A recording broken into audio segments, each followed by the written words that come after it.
And welcome back, everyone, to What If, the week of What If. And our one-off today is a long and true and as old as time question from Brandy Wells and I think Clone Troop are the only ones I could ironically find who gave me the suggestion out of my giant, thick-ass book, by the way. So there were probably other people who asked the question. I just couldn't find it. What if Slender Man was real? Now, some of you out there might be going, what are you talking about? Slender Man is real. Absolutely, Slender Man is real because it's not like creepypasta is all fan-made. No, it's real accounts, folks. No, anyone with any half brain knows creepypasta isn't real, and Slender Man isn't actually real.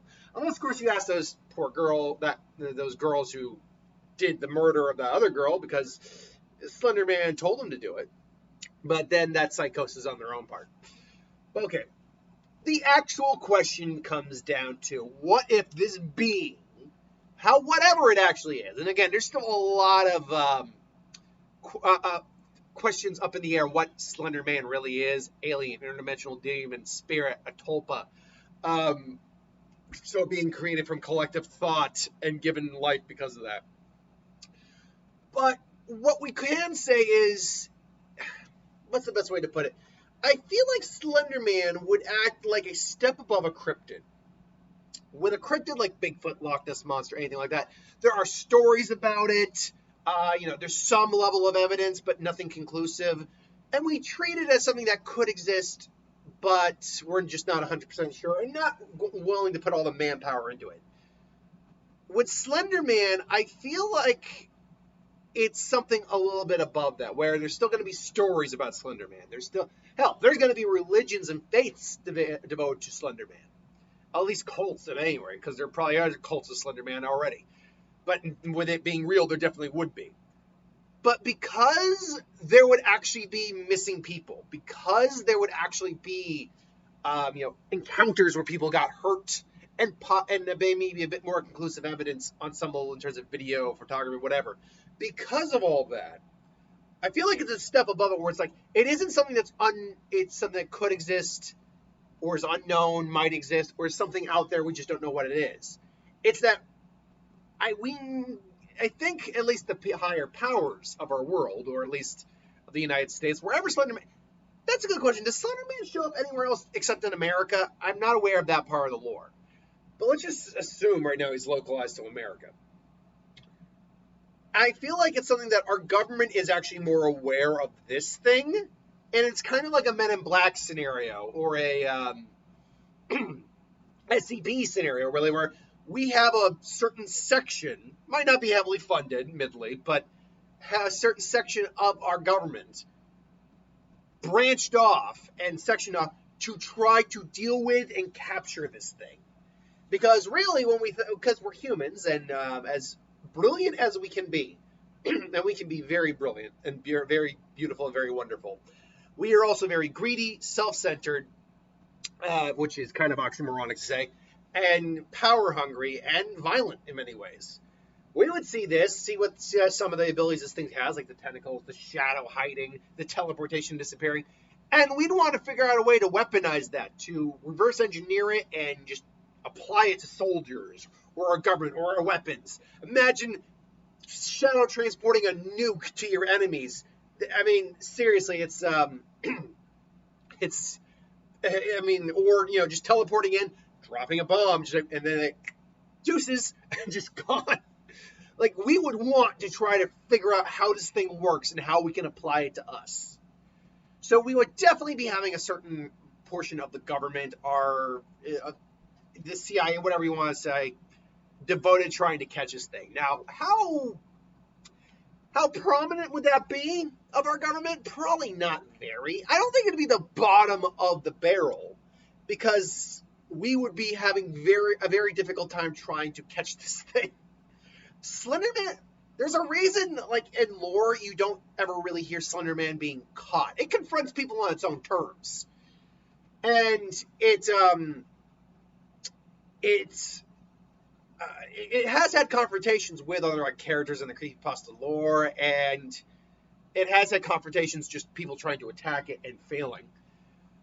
But because it can also drive people insane, it's something where us trying to catch it and time the like time its arrival is near impossible to do.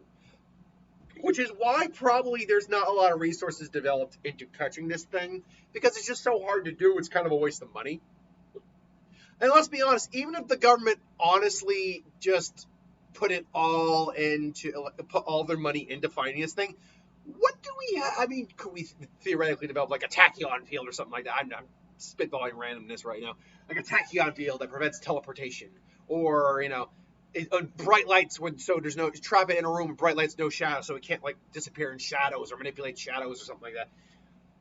Is there really anything we can do with the technology we actually had up until now that would be able to contain or harm Slender Man?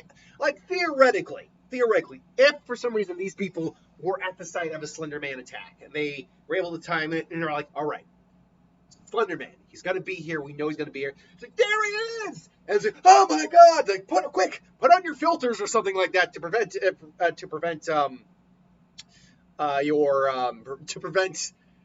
going an insanity. Now, to be fair, apparently the insanity isn't like Cthulhu-esque or just staring at it drives you insane. It's something that the Slender Man apparently can influence. He can do it at will. It's almost like a virus. So maybe they have something available. Maybe they just remember to close their eyes when they can tell he's about to do it, and they just open fire on the SOP.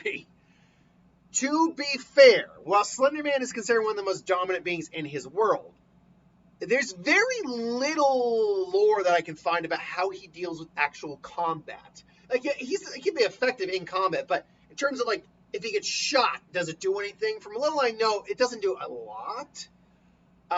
Like, he can kind of ignore firearms without too much difficulty, although it either does cause him pain and pisses him off, or just pisses him off that someone tried to do that. However, things like blades, I think, are still capable of hurting him, and theoretically, if you drop a nuke on him and he decides to stay there, he theoretically would be destroyed by the nuke. I know I'm going all the way to nuke, but you get my point, is that it's kind of like my argument with, like, supernatural creatures. And when I mean supernatural, I mean the show. Yeah, they got there, you can only kill him this way, Sam, or it's like, Dean, the only way to do it is this. You ever try just nuking them? You ever just try incinerating them? You just try blowing them up, like, seriously? So, yeah, I feel like we would be trying to catch this thing and figure out how it does what it does and learn from it.